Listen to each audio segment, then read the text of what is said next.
Hoje é 8 de novembro de 2013 e estamos conduzindo uma entrevista com o egresso da instituição, Jarbas Silva Marques. Correto. Seu Jarbas, a sua formação escolar e acadêmica foi em instituições de ensino públicas ou privadas? Como foi a sua trajetória? Foi de ensino público. E se eu tenho algum valor social, político e cultural, eu devo à escola técnica. Eu era o menor aluno da escola técnica. Eu entrei quase com menor idade, entrei com 12 anos. Eu nasci em 43 e entrei em 55, então E eu ganhei um torneio de oratória do professor de português, o professor Paixão, e foi declamando um poema de costumes chamado Tertuliano. Ele é muito curto para refrescar a sua memória como jornalista, porque todo ano o professor Paixão fazia esse concurso de declamação. Tertuliano, frívolo Peralta, tipo incapaz de ouvir um bom conselho, tipo que morto não faria falta. Lá um dia, deixando, foi à casa de seu pai honrado e velho, e a sós, em frente ao espelho, disse em voz bem alta: Tertuliano, és rico, és formoso, és talentoso. Que mais no mundo se te faz preciso? Penetrando na sala, o pai sisudo, que por trás da cortina ouvia tudo, severamente respondeu: juízo. Anteriormente à entrada na ETG, o senhor estudou em que outra escola? Estudei na Escola Patriarca. E hoje, coincidentemente, aqui eu estou dando um depoimento e fazendo uma conferência para os ex-alunos da Escola Técnica sobre os 250 anos do nascimento de José Bonifácio de Andrade Silva. Perfeito. Posteriormente à sua passagem pela ETG, o senhor estudou em que outras instituições? A minha passagem pela ETG me sensibilizou, porque a escola era o cadinho de todas as formações esportivas, culturais. Você vê, por exemplo, eu com 13 anos jogava no infantil do Goiânia. Jogava eu, o Hélio Foquinha, que era sobrinho do Foca, que foi um grande jogador de futebol, o Osmar, o Carlinhos, que o Carlinhos e o Osmar chegaram à seleção goiana de futebol. Então, para você sentir o que era isso. Por outro lado, na sensibilização política, a Escola Técnica tinha torneios de oratória em que havia os melhores oradores estudantis de Goiás. Argimiro José Cardoso, Milton Franco, e vai por aí afora. Aldo Azevedo Soares, Welson Ribeiro Borges. E na União, no movimento estudantil, Aldo Azevedo Soares e Welson Ribeiro Borges, junto com James Allen Luz e Tarzan de Castro, iniciaram uma revolução na representação estudantil de Goiás. Foi a criação da Frente Legalista de Estudantes Goianos, a FLEG, em contraposição à UEG. Essa UEG, ela era uma entidade, enquanto nós éramos nacionalistas, defendíamos o petróleo e a criação da Petrobras, a UEG era composta de estudantes que viraram a extrema-direita política de Goiás. Alguns chegaram à condição, depois da instalação do golpe civil e militar de 1964, chegaram à condição de delegados e torturadores e assassinos da ditadura militar. Então, aos 13 anos de idade, eu participava da FLEG, junto com Aldo Azevedo Soares, ex-aluno da Escola Técnica, que morreu há 2 anos atrás, e o Elcio Ribeiro Borges, que está vivo aqui nesse congressamento. Então, quer dizer, paralelamente ao curso, a cena da Escola Técnica envolvia, portanto, Envolvia discussões, envolvia culturais, artísticas e vida política. Isso me leva a uma conscientização como nacionalista, defensor das riquezas nacionais. E eu, que tinha sido aluno de geografia de Bernardo Ellis Fleury Curado, acontece que eu me politizei, e na medida que eu era orador, eu fui me comprometendo com as lutas sociais. Essas lutas sociais, os militantes do Partido Comunista vinham em mim como um grande agitador. Quer dizer, vou diminuir o grande agitador, mas como um agitador, e eu fui levado à participação nos movimentos estudantis. Participei de inúmeros concursos de torneio de oratória, e fui representante do torneio estadual de oratória, fui representante no torneio nacional de oratória da União Brasileira de Estudantes Secundários e ativista político. Na condição de ativista político, já escrevendo aos 16 anos de idade como jornalista. O nosso brigadeiro falou que não tinha curso de jornalismo. Porque o curso de jornalismo no Brasil vai ser criado em 1963 na Faculdade Nacional de Filosofia, no Rio de Janeiro. Antes não existia, todos eram por sensibilização cultural. E um primeiro discurso meu político foi no final dos 12 anos de idade, quando eu tinha ganhado o concurso de declamação do professor Paixão. Eu, por ser menor e atrativo e bem falante, me botaram para fazer um discurso de pouco mais de 5 minutos, ao diretor do ensino industrial, professor Armando Delbarnes, que depois eu vou encontrar ele em Brasília como diretor da CASEB. E eu, aos 12 anos de idade, fiz o meu primeiro discurso formal, saudando o diretor do ensino industrial do Brasil. Então, esse comprometimento social e político, ele se deu dentro da escola, e depois que eu saio da escola, é a extensão política desse aculturamento social, político e histórico. O senhor chegou a atuar na organização, na entidade estudantil de dentro da ETG? Não, porque eu era muito pequeno e eu tinha as minhas atividades culturais e esportivas. Eu, como falei para você, eu joguei futebol no infantil do Goiânia, assim como eu, o Foquinha, o Carlinhos, o Osmar, né, os filhos do mestre que era o professor de marcenaria, Braulino Marques, que os filhos chegaram à condição de jogadores da seleção goiana de futebol. O Sidney, o Simval e o Kiko. Então, a escola era tudo isso. E era um companheirismo, porque no Brasil só existia 3 formas de ensino socializado: o ensino industrial, o ensino dos diplomatas e o ensino militar. Você prestava um exame vestibular, passava, a nação lhe dava roupa, lhe dava comida, lhe dava instrução. A única coisa que ela exigia era você tirar boas notas, senão você era jubilado. Então a nação pagava para nós estudarmos, para adquirirmos profissão. O Brasil precisava de técnicos da industrialização, que começa na década de 50 e atinge o auge no governo democrático de Juscelino Kubitschek de Oliveira.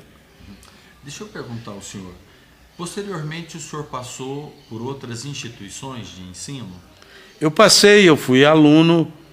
Na condição de agitador, eu passei por vários colégios, porque eu começava... A maneira de você ser representante era ganhar um torneio de oratória. E eu ganhava torneio de oratória por méritos. Então, era o que o meu avô afetivo chamava de boca do inferno. Então eu tinha uma boca do inferno. Então os diretores providenciavam a minha transferência para outros colégios para ficar livre de mim. E eu fui terminar no Liceu de Goiânia. O senhor terminou, no caso, o que hoje seria o ensino médio? O ensino médio, no Liceu de Goiânia. Aí vem o golpe civil e militar de 1964. Eu sou o primeiro jornalista preso em Goiás. Depois é preso o Telmo de Faria, o Batista Custódio e o Javer Godinho. Eu saio da prisão e vou para Brasília, porque os meus pais moravam em Brasília. O Fernando era cantor da Rádio Nacional. Meu irmão, com 13 anos de idade, era operador de som do Fernando. O Fernando representava no teatro, o grande teatro da Rádio Nacional. Meu irmão era operador de boom e meu irmão era porteiro de auditório dos programas do Meira Filho. E meu pai era o chefe de transporte da Rádio Nacional. Eduardo. O senhor fica preso em quantos anos? O senhor... Em 64 eu fui preso em abril, e veja a ironia, se você for buscar a minha ficha no DOPS de Goiás, está lá, preso no dia 19 de abril por atentar contra o atual regime, quer dizer, o regime tinha 18 dias, porque o golpe foi vitorioso no dia do 1º de abril, que é o dia da mentira, o dia dos tolos. E eles, sabendo disso, mudaram para 31 de março, porque 1º de abril é o dia dos tolos.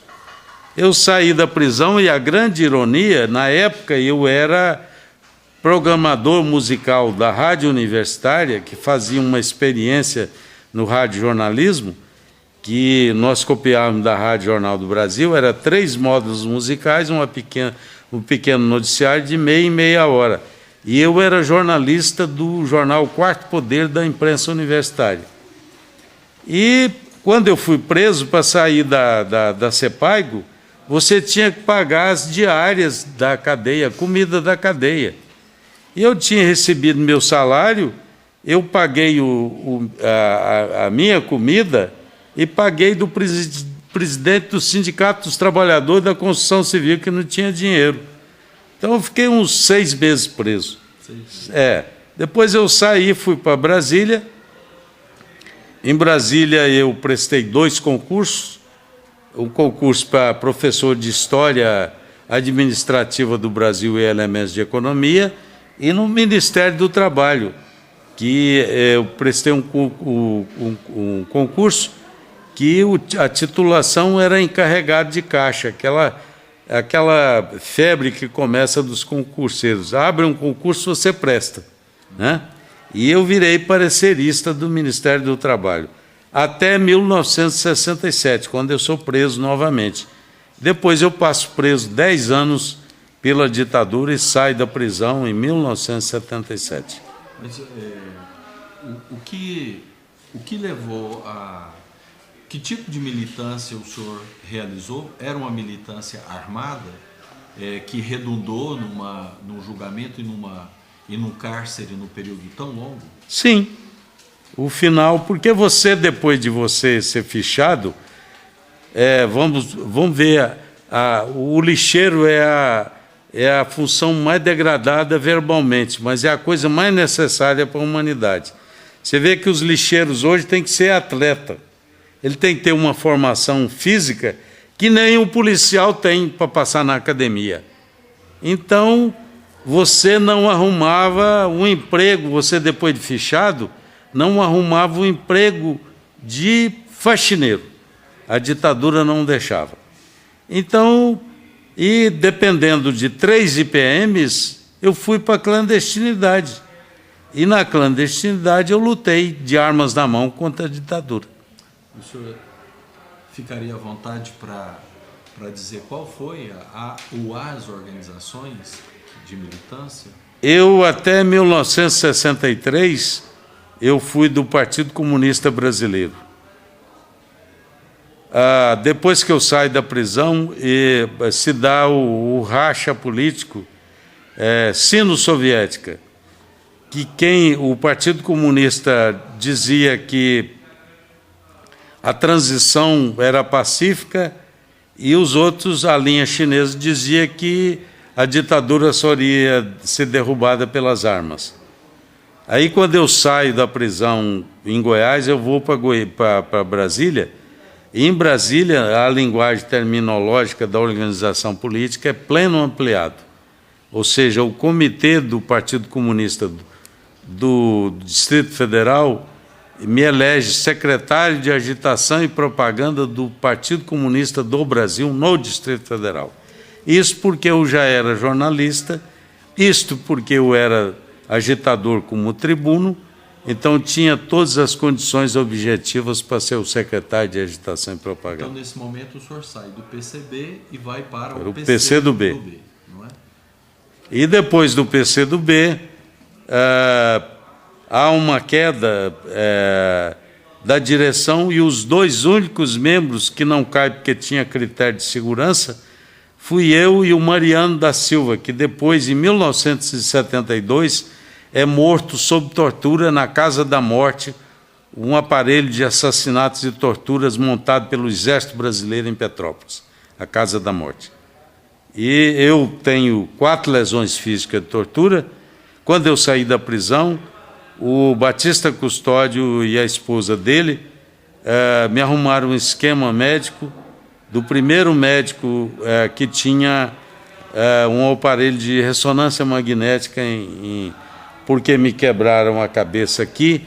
Eu sofri afogamento em tinas de urina e fezes, entrou urina e fezes pelos ouvidos, fiquei com micose, perdi 20% da audição, e os dias que um surdo está em crise, ele fala alto. Quem me conhece já manda eu abaixar a bola.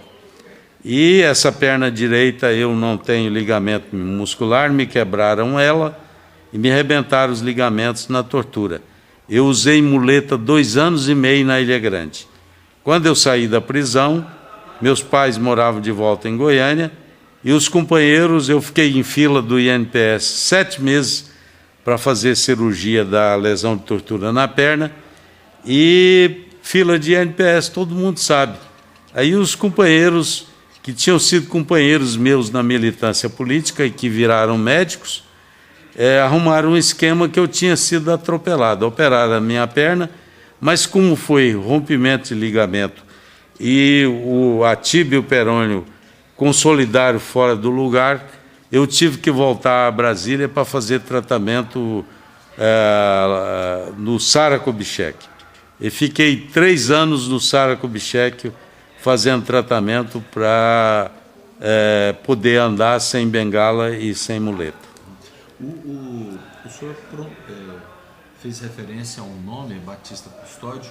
É o jornalista... É o jornalista Batista Custódio, que nós participamos da criação do 5 de março, que foi o coroamento do movimento iniciado na Escola Técnica para criar a FLEG.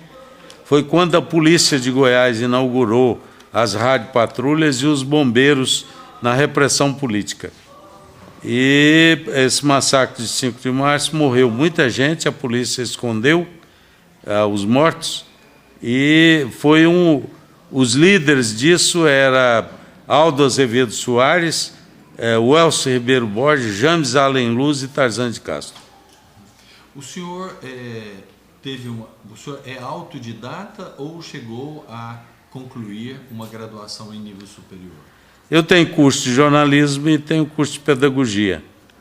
E quando eu entrei para a Universidade de Brasília, eu não terminei o curso não terminei o curso porque fiquei preso, e depois de 10 anos de cadeia eu não vou voltar para a sala de aula.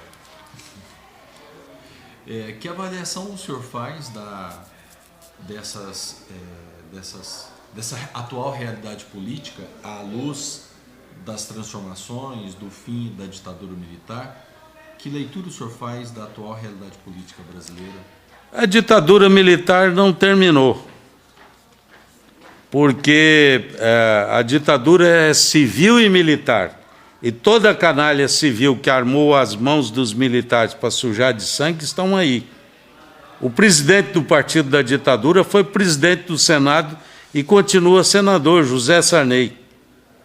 A legislatura está cheia de torturadores, cheia de corruptos. E as pessoas que me torturaram continuam no poder. A anistia, não houve anistia. Fizeram um simulacro feito pelo Jarbas Passarinho, como representante da Arena no Senado, e que esse simulacro, contrariando toda a estruturação da legislação de direitos humanos no mundo, eles botam lá um artigo perdoando os torturadores, que são crimes conexos. Ora, desde o presidente Hermes, nas duas primeiras décadas do século passado, que o Brasil sagra compromissos diplomáticos internacionais contra tortura e assassinato. Então, tortura e assassinato e desaparecimento são crimes imprescritíveis. E esse Supremo Tribunal Federal é um Supremo autoritário e um Supremo absolutista e terrorista, que vem dizer que foi feito um pacto social dizendo que essa lei de anistia tem validade para perdoar torturadores. Então, esse Supremo Tribunal não tem legitimidade de cohonestar o poder político da ditadura que existe até hoje. Com relação ao atual governo da Dilma Rousseff, é um governo de renegados, porque a Dilma não ouviu nenhum familiar de preso político desaparecido, nenhum preso político, e criou uma Comissão Nacional da Verdade que apenas vai fazer um relatório quando a ditadura completar 50 anos. O senhor se colocou há alguns instantes como um militante nacionalista. Eu sou sobrevivente. A categoria que eu pertenço é sobrevivente. E como que o senhor, do ponto de vista de alguém que se reconhece, que se identifica como nacionalista, como se apresenta o país do ponto de vista de um projeto nacional? O senhor reconhece a existência ou não? Existe projeto nacional. Primeiro que os dois governos do Lula e o governo da Dilma não teve nenhum projeto. Me apresenta um. O projeto deles é a continuidade do entreguismo, porque quem acabou, quando eu aprendi na Escola Técnica de Goiânia, eu e todas as lideranças estudantis, aprendemos a defender o interesse nacional. Nós lutamos pela criação da Petrobras, do monopólio de petróleo. Foi o Fernando Henrique, com a conivência do PMDB, com a conivência do PSDB, que acabou com o monopólio estatal do petróleo. Como disse o Gabriel Passos, minério não dá duas safras. O Lula, no segundo governo dele, a ilusão que a Petrobras é uma firma brasileira, ele colocou à venda 80 mil ações que foram compradas pelos americanos. A última vergonha nacional foi feita pela Dilma no pseudo-leilão, porque leilão presume, no mínimo, 2 candidatos à compra. Não há leilão quando há só um concorrente. Então, se estipula que a Petrobras, nesse contrato, é ela que vai arcar com o compromisso da tecnologia de perfurar o pré-sal. Então, ela vai gastar dinheiro do povo brasileiro para achar petróleo, e quando o petróleo sair, é de americanos, ingleses e o diabo. Eu tenho mais 2 perguntas para encerrar a entrevista.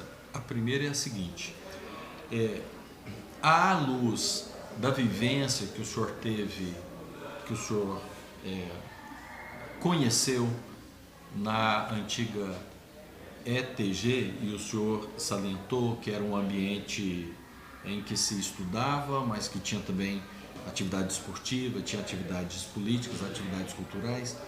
À luz dessa vivência e toda a militância que o senhor construiu ao longo da sua vida, qual é a concepção de escola e de educação que o senhor se identifica e que o senhor defende?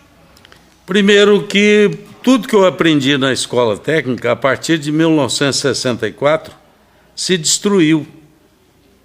Porque o depoente que me antecedeu, o Eduardo, ele falou: nós tínhamos os melhores professores de Goiás. Nós tínhamos um Valfrido de Campos Maia, que depois virou juiz. Nós tínhamos Carlos de Faria, nós tínhamos o professor José Rodrigues, nós tínhamos a minha mestre de canto orfeônico, que depois aqui, antes de mim, a mestre Fifia. Então, o que acontece?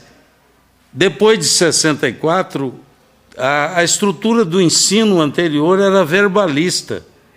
Então, Bernardo Ellis demorou 40 anos para ter a formação cultural dele. A primeira vez que eu vi falar na vida que o primeiro império, a primeira grande cultura negra do mundo foi egípcia, foi de Bernardo Ellis em 1955.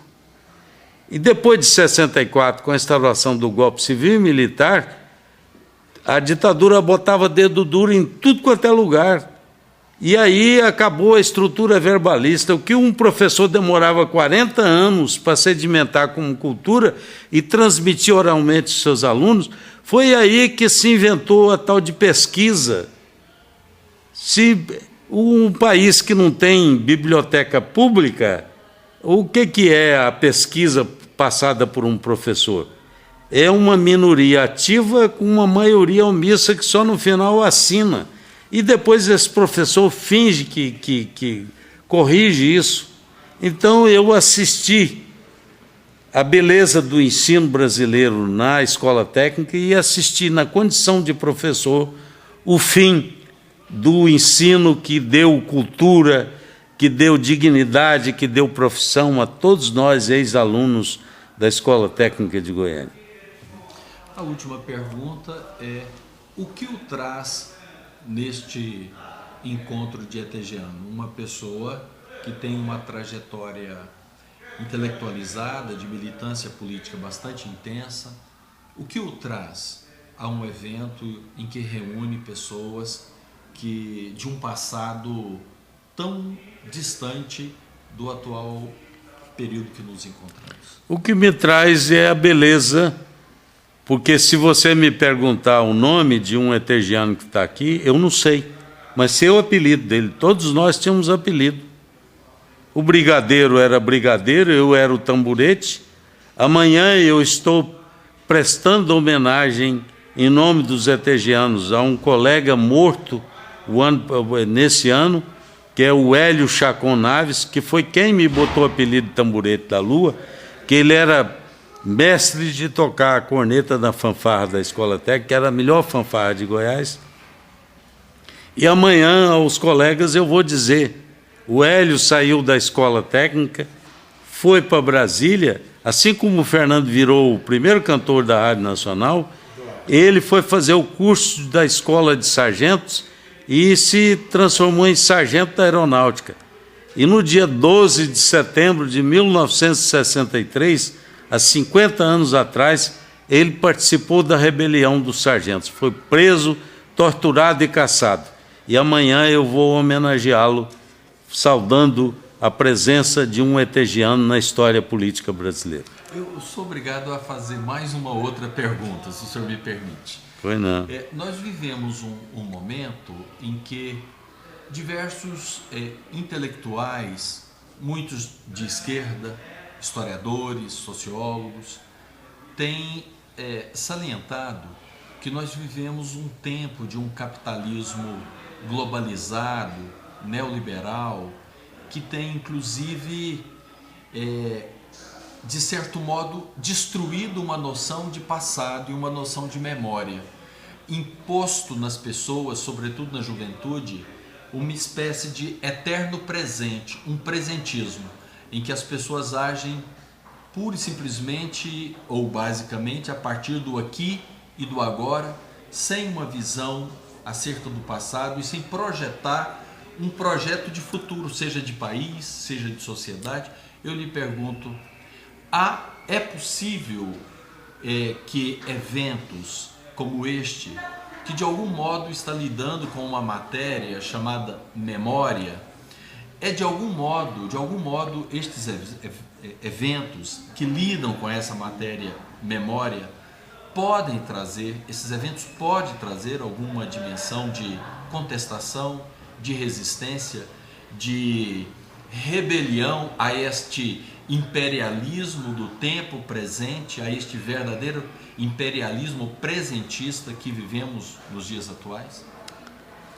É um lugar comum se dizer que povo que não conhece o seu passado não tem futuro, né? E o que acontece? O primeiro exército de globalização da história do mundo ocidental foram as cruzadas.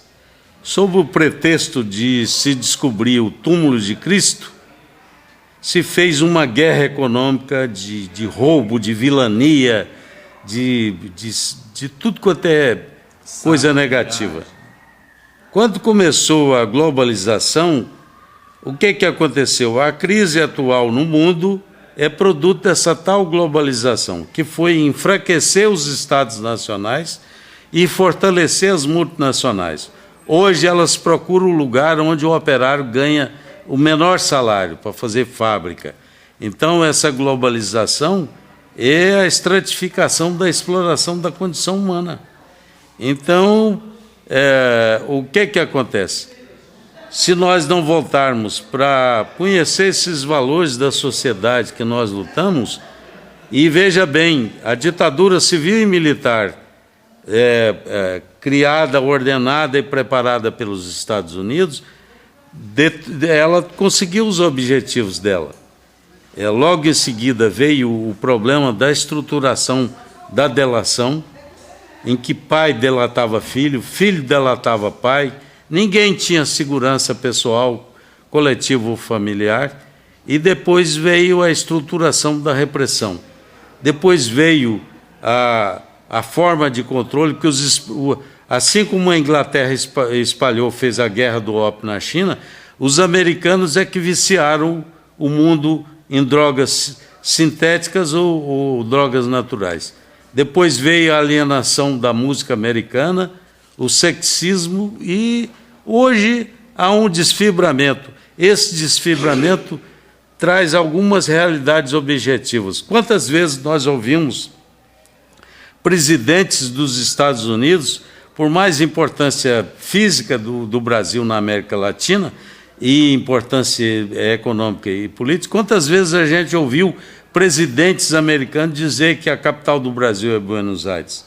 Então você vê um jovem balbuciando um lixo musical, solfejando palavras num idioma que não existe, é o burrês, que é mistura de burrice com inglês, e o que acontece? A juventude sabe mais do que acontece nos Estados Unidos, do cantor de rock, do Bieber, de qualquer coisa, do que a realidade brasileira. Então a ditadura conseguiu os objetivos dela. E agora vem uma coisa muito mais perigosa, que é a internet. Porque a internet, o sujeito aperta o dedo ali, sai um papel, e ele acha que a cultura humanística que povoou a minha geração que estudou na escola técnica é cheia de verdades. Então, as coisas estão piores do que no meu tempo. A alienação é o contributo objetivo da ditadura civil e militar de 1964 para a destruição dos valores da memória nacional. A recuperação da memória pode cumprir um papel de emancipação? Pode não, ela é a forma de se voltar a discutir as origens desse país e quem deu a ele a estrutura de nação que está na mão de bandidos políticos e administrativos.